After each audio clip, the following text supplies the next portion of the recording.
કૃષ્ણ મિત્રો, સનાતની જેની ચેનલમાં આપનું હાર્દિક સ્વાગત છે। મિત્રો, શ્રીમદ ભાગવદ્ ગીતાના 1થી 12 અધ્યાયનો આપણે આગળના વિડીયોમાં શ્રવણ કર્યું। આજના વિડીયોમાં આપણે અધ્યાય નંબર 13નું શ્રવણ કરીશું। બોલો શ્રી કૃષ્ણ ભગવાનની જય।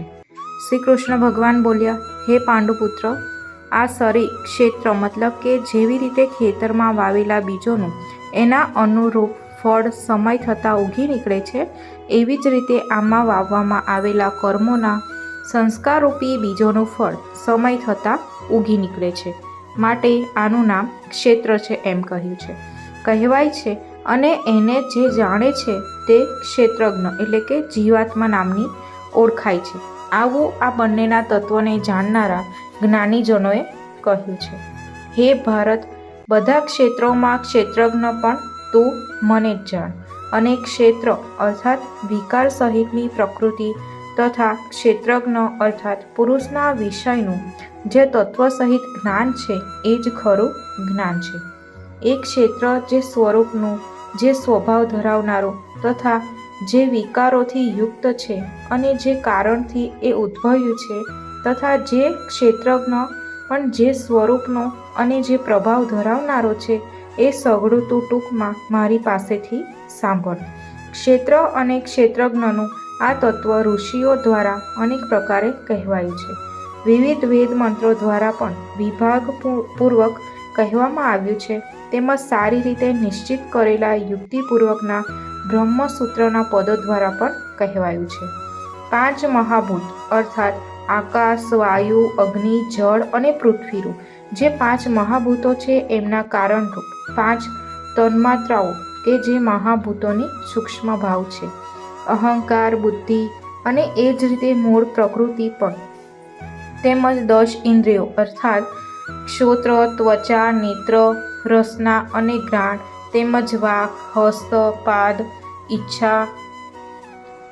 ઉપસ અને ગુદા, એક મન અને ઇન્દ્રિયોના 5 વિષયો, શબ્દ, સ્પર્શ, રૂપ, રસ અને ગંધ, ઈચ્છા, દ્વેષ, સુખ, દુઃખ, સ્થૂળ શરીર, ચેતના મતલબ કે અંતઃકરણમાં રહેલી જ્ઞાન શક્તિ જેના વડે સુખ દુઃખ આદિ અનુભવાય છે, અને ધૃતિ, આટલા વિકારો સહિતનું આ ક્ષેત્ર ટૂંકમાં કહેવાયું છે। પોતાને શ્રેષ્ઠ માનવરૂપી અભિમાનનો અભાવ હોવો, દંભાચરણનો અભાવ હોવો, કોઈપણ પ્રાણીને કોઈપણ પ્રકારે કષ્ટ ન આપવો, ક્ષમાભાવ, મન વાણી આદિમાં રુજુ ભાવ હોવો, શ્રદ્ધા ભક્તિ સાથે ગુરુજનોની સેવા, બાહ્યમ તેમજ આંતરિક શુદ્ધિ હોવી મતલબ કે સચ્ચાઈપૂર્વકના શુદ્ધ વ્યવહારથી ધનની, એ ધનમાંથી મળેલા અન્નથી આહારની, વિવેકપૂર્વકના વર્તનથી આચરણોની અને જળ, માટી આદિથી શરીરની થનારી શુદ્ધિ, આ બધી શુદ્ધિઓને બાહ્ય શુદ્ધિ કહે છે, તથા રાગ, દ્વેષ અને કપટ આદિ વિકારો દૂર થતાં અંતઃકરણનું જે સ્વચ્છ થવું એ આંતરિક શુદ્ધિ કહેવાય છે।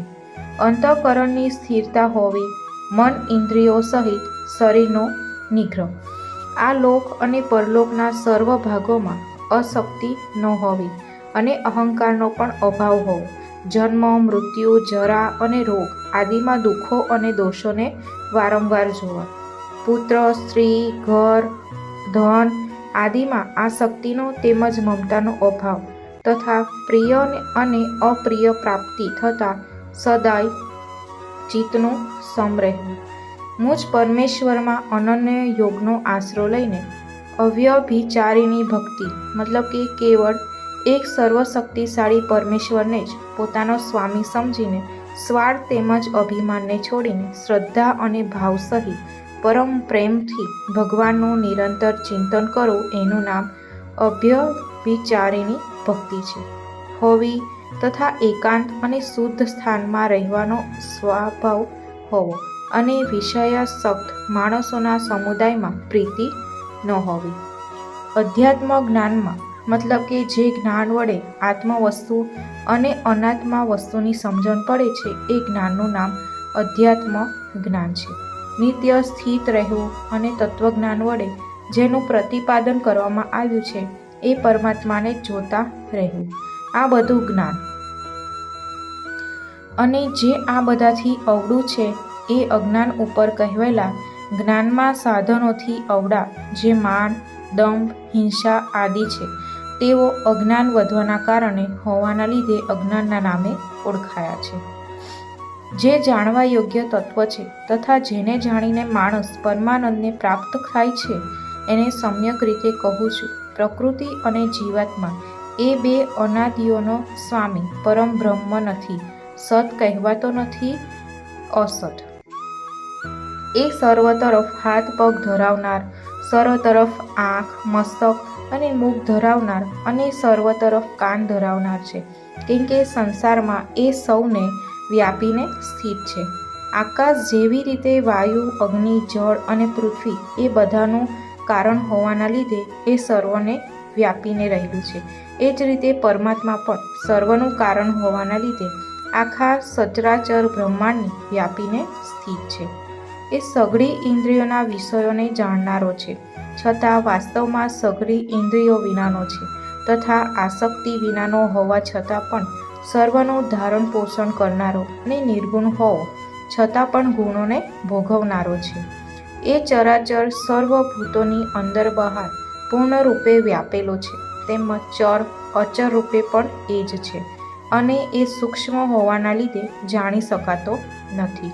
મતલબ કે જે રીતે સૂર્યના કિરણોમાં રહેલું જળ સૂક્ષ્મ હોવાના લીધે સાધારણ માણસો દ્વારા જાણી શકાતું નથી, એવી જ રીતે સર્વવ્યાપી પરમાત્મા પણ સૂક્ષ્મ હોવાના લીધે સાધારણ માણસો દ્વારા જોઈ શકાતું નથી તથા એકદમ પાસે. મતલબ કે એ પરમાત્મા સર્વત્ર પરિપૂર્ણ હોવાના લીધે તેમજ સૌનો આત્મા હોવાના લીધે એકદમ પાસે છે. તેમજ ઘણો દૂર પણ રહેલો, મતલબ કે અશ્રદ્ધાળુ અજ્ઞાની માણસો માટે ન જાણી શકવાના કારણે ઘણો દૂર પણ રહેલો એ જ છે. એ પરમાત્મા અવિભાજિત એકરૂપે રહેલા આકાશની જેમ પરિપૂર્ણ હોવા છતાં પણ ચરાચર બધા ભૂતોમાં જાણે વિભાજિત હોય એમ સ્થિતિ.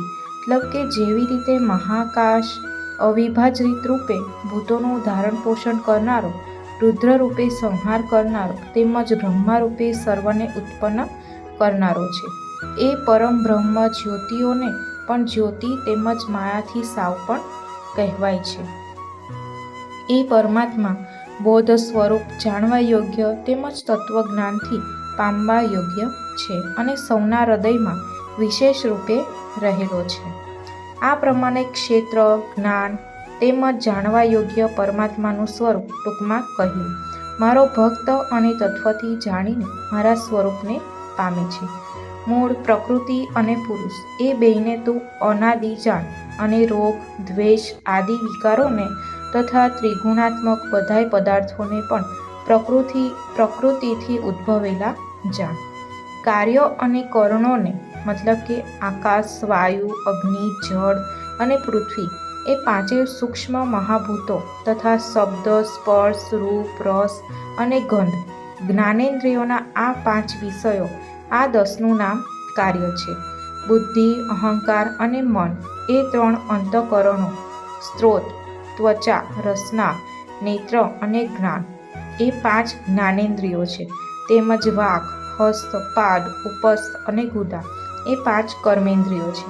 આમ આ 13નું નામ કરણ છે. ઉત્પન્ન કરવામાં પ્રકૃતિનું કારણ કહેવાય છે અને સુખ દુઃખોના અનુભવ થવામાં જીવાત્મા કારણ કહેવાય છે. પ્રકૃતિમાં રહીને જ પુરુષ પ્રકૃતિમાંથી જન્મેલા ત્રિગુણાત્મક પદાર્થોને અનુભવે છે અને આ ગુણનો સંગત જીવાત્મામાં સારી નરસી યોનિઓમાં જન્મ થવામાં કારણ બને છે. મતલબ કે તત્વગુણના સંઘને લીધે દેવ યોનિમાં, રજોગુણના સંઘના લીધે મનુષ્ય યોનિમાં અને તમોગુણના સંઘને લીધે પશુ પક્ષી આદિ નીચ યોનિઓમાં જન્મ થાય છે. આ દેહમાં રહેલો હોવા છતાં આ જીવાત્મા વાસ્તવમાં પરમાત્મા એટલે કે એ ત્રિગુણમયી માયાથી સર્વ રીતે અતીત છે. એ જ સાક્ષી હોવાના લીધે ઉપદ્રષ્ટા અને ખરી સંમતિ આપનારો હોવાના લીધે અનુમંતા, સૌનું ધારણ પોષણ કરનારો હોવાના લીધે ભરતા, જીવ રૂપે ભોગતા બ્રહ્મા આદિનો પણ સ્વામી હોવાના લીધે મહેશ્વર અને શુદ્ધ સચ્ચિદાનંદ ધન હોવાથી પરમાત્મા એમ કહેવાયો છે. આ રીતે પુરુષને અને ગુણોની સાથે પ્રકૃતિને જે માણસ તત્વથી જાણે છે, મતલબ કે દ્રશ્યમાન આખું જગત માયાનું કાર્ય કરવાના લીધે ક્ષણભંગુર, નાશવંત, જળ તેમજ અનિત્ય છે તથા જીવાત્મા નિત્ય, ચેતન, નિર્વિકાર અને અવિનાશી તેમજ શુદ્ધ અને બુદ્ધ સ્વરૂપ એવા સચ્ચિદાનંદ ધન પરમાત્માનો જ સનાતન અંશ છે. આવું સમજીને બધાએ માયિક પદાર્થોના સંગને સર્વ રીતે છોડીને પરમ પુરુષ પરમાત્મામાં જ એકાત્મ ભાવે નિત્ય સ્થિત રહેવું, એનું નામ પરમેશ્વરને તત્વથી જાણવા એમ કહેવાય. એ રીતે કર્તવ્ય કર્મ કરતો હોવા છતાં પણ ફરી નથી જન્મ પામતો. એ પરમાત્માને કેટલાક માણસો શુદ્ધ થયેલી સૂક્ષ્મ બુદ્ધિ વડે ધ્યાન દ્વારા હૃદયમાં જુએ છે, તો બીજા કેટલાક જ્ઞાન યોગ દ્વારા અને બીજા કેટલાક કર્મયોગ દ્વારા જુએ છે, એટલે કે પામે છે. પરંતુ આ બધા કરતાં અન્ય પ્રકારના અર્થાત મંદ બુદ્ધિના માણસો આ પ્રમાણે ન જાણતા હોવાના લીધે બીજા માણસો પાસેથી એટલે કે તત્વજ્ઞાનીઓ પાસેથી સાંભળીને એ મુજબ ઉપાસના કરે છે. અર્થાત પહેલા જ્ઞાનીજનોના કહ્યા પ્રમાણે જ શ્રદ્ધાભાવ સાથે તત્પર થઈને સાધન કરે છે. અને એ શ્રવણ પરાયણ પુરુષો પણ મૃત્યુરૂપી સંસાર સાગરને નિસંદેશ તરી જાય છે. હે ભરત શ્રેષ્ઠ, યાવન માત્ર જેટલા પણ સ્થાવર જંગમ પ્રાણીઓ જન્મે છે એ બધાને તું ક્ષેત્ર અને ક્ષેત્રજ્ઞના સંયોગથી જ ઉદ્ભવેલા જાણ. જે માનસ નષ્ટ થઈ રહેલા સઘળા ચરાચર ભૂતોમાં પરમેશ્વરને નષ્ટ ન થતા તેમજ સમભાવે રહેલા જુએ છે, એ જ ખરું જુએ છે. કેમ કે સર્વમાં સમભાવે રહેલા પરમેશ્વરને સમ સ્વરૂપે જોતો માણસ પોતાના વડે પોતાની નષ્ટ નથી કરતો, એટલે કે શરીરનો નાશ થવાના લીધે પોતાના આત્માનો નાશ થાય છે એમ નથી માનતો, માટે એ પરમ ગતિને પામે છે. અને જે માણસ બધાય કર્મોને સર્વ રીતે પ્રકૃતિ વડે જ થનારા જુએ છે, અર્થાત એ વાતને તત્વથી સમજી જાય છે કે પ્રકૃતિમાંથી ઉદ્ભવેલા સઘળા ગુણોમાં જ વર્તે છે તથા આત્માને અકર્તા જુએ છે, એ જ ખરું જુએ છે. જે ક્ષણે આ માણસ પ્રાણીઓના જાત જાતના સ્વરૂપોને એક પરમાત્મામાં વિસ્તારથી જુએ છે, એ ક્ષણે એ સચ્ચિદાનંદ ધન બ્રહ્મને પામી જાય છે. હે કૌંતે, અનાદિ હોવાના લીધે તથા નિર્ગુણ હોવાના લીધે આ અવિનાશી પરમાત્મા શરીરમાં રહેલો હોવા છતાં પણ ખરી રીતે ન તો શું કરે છે કે ન તો લેપાય છે. જેમ સર્વ સ્થળે વ્યાપેલું આકાશ સૂક્ષ્મ હોવાના લીધે સ્થાનોના ગુણ દોષથી લેપાતું નથી, એ જ રીતે દેહમાં સર્વત્ર રહેલો આત્મા નિર્ગુણ હોવાના લીધે દેહના ગુણોથી લેપાતો નથી. હે ભારત, જેવી રીતે એક જ સૂર્ય આ આખાય બ્રહ્માંડને ઉજાડે છે, એ જ રીતે એક આત્મા આખાય ક્ષેત્રને ઉજાડે છે.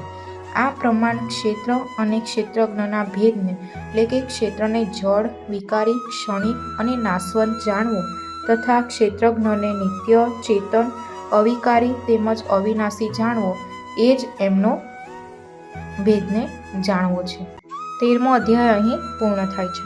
તો મિત્રો, વિડીયો તમને પસંદ આવ્યો હોય તો લાઈક કરજો, શેર કરજો અને જો આપ આ ચેનલ પહેલીવાર જોઈ રહ્યા છો તો સબસ્ક્રાઈબ કરવાનું ભૂલતા નહીં, જેથી કરીને અમારી ચેનલના આવા જ અવનવા વિડીયો તમને મળતા રહે. તો મિત્રો, મળીએ હવે આના પછીના નેક્સ્ટ વિડીયોમાં. ત્યાં સુધી ધન્યવાદ. જય શ્રી કૃષ્ણ.